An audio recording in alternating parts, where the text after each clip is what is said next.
Hi guys, and welcome to the Learn with Lisa show, episode 4, Contingencies Part 3.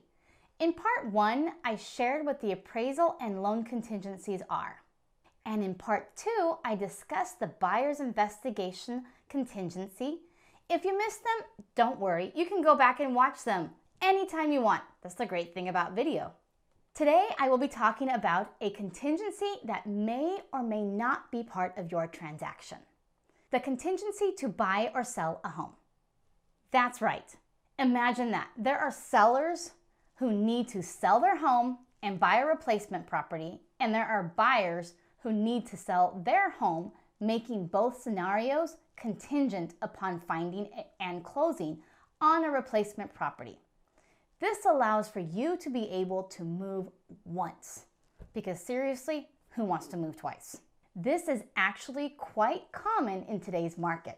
For example, I have several sellers who are wanting to downsize or upgrade their current home.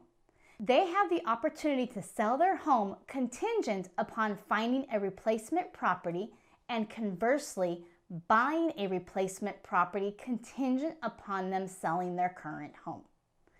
This allows for the seller to be able to take their equity from the sale of their home into their new home, making them a stronger buyer. Yes, this contingency is a little bit more difficult than the other contingencies because you could have a line of contingencies to sell and you have no control over the other transactions. But fear not.